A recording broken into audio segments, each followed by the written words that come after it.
Hi everybody, welcome to my kitchen. I'm Amy from Neurotic Mom Bakes. You can find me on Instagram at Neurotic Mom. Today we're going to be making my white cake recipe. This is hands down my most requested cake, and I also get the most feedback about this cake. People love this one. It's my husband's favorite, it's my family favorite. So we're going to make this today. It's kind of like a pound cake. It's not a light, fluffy, vanilla white cake. It's quite dense and it's quite rich, and it's really, really good. So let's get started. Okay, so we're gonna start with 2 sticks of unsalted butter at room temperature, or just slightly cold, but not straight from the fridge. And then we're going to add a 1/2 cup of shortening. We're gonna start the mixer on low. And while that's going, I'm gonna gradually add 2 3/4 cups of granulated sugar.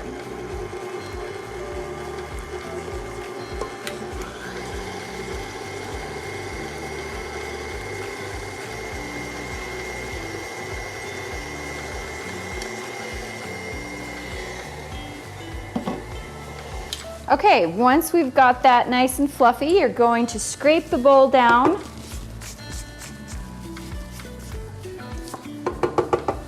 Give it one more mix. And then on low speed, you're going to add 5 eggs, 1 at a time. Kind of a low, medium speed. Making sure each egg gets incorporated.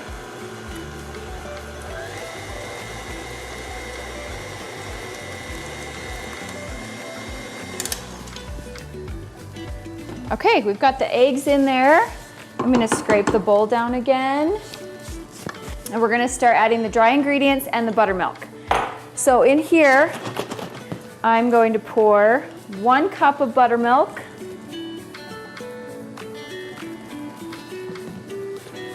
And to that, I'm going to add 2 teaspoons of vanilla.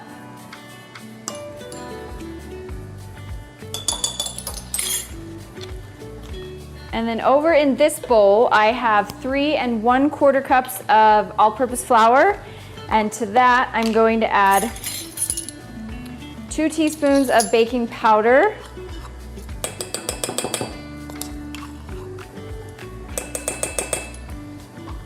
And 1/4 heaping teaspoon of salt.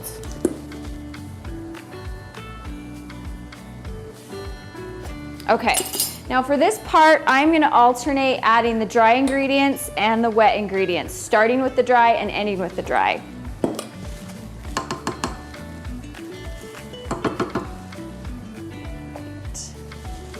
On low speed, we'll start. I'll add a couple scoops of the dry mixture. Let that get mixed in. You can kind of scrape down the bowl in between. Then I'm going to add a little bit of the buttermilk.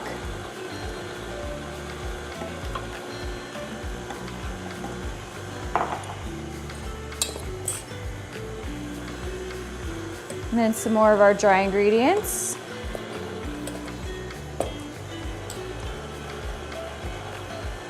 Okay, I went ahead and added the rest of the buttermilk, and then I'll finish up with the last of the dry ingredients. When it's almost fully mixed, I'll stop my mixer. I'll scrape my bowl down. And then I'll give it one more good mix.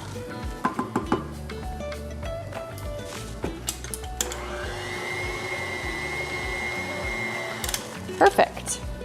Okay, now we're ready to go in our pans. I'm just gonna wipe this off a little bit. So this recipe is going to fill 4 6-inch cake rounds. These are 2 inches high, 6 inches around. Take this off. Get all the excess off. Now to prep my pans, over here, I'm going to use cooking spray and parchment rounds. You can cut these out, you can trace on parchment paper and cut these out, but I order the pre-cut ones from Amazon. Just search 6-inch parchment rounds and they come in bulk and they're not very expensive because that's just way too time consuming for me to try to cut all those out every time I bake cakes. All right, so the first thing I'm gonna do is I'm gonna spray my pan. Then I'm gonna line it with parchment paper, pressing it down into the edges, and then I'm gonna spray it again really generously. Probably should show it up here, huh? Spray all these.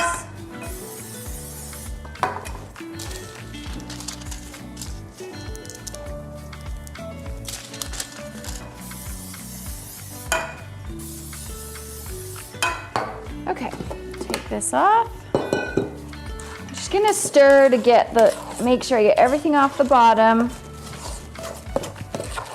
There we go. And I'm gonna start spooning it into my cake pans. I fill these about halfway full, so like 1 inch tall.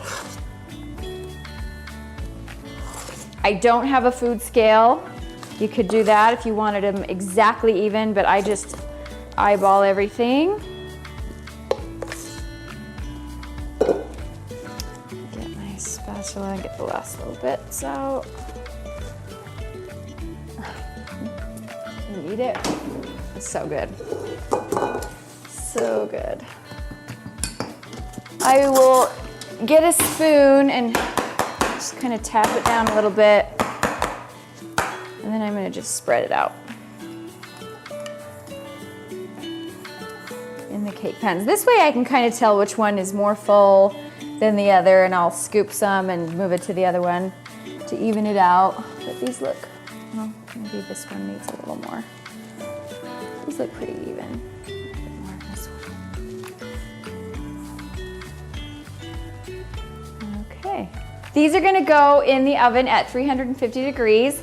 At 30 minutes, I start to check them. You need to know that every oven is different. Even my 2 ovens are different from each other. My bottom one cooks quicker than my top one, and the back of the ovens cook quicker than the front. I don't have convection ovens. So at 30 minutes, I start checking them, and I have toothpicks that I insert in the middle. If it comes out clean or almost clean with a couple crumbs on it, then they are finished. Okay, so we're gonna go in now.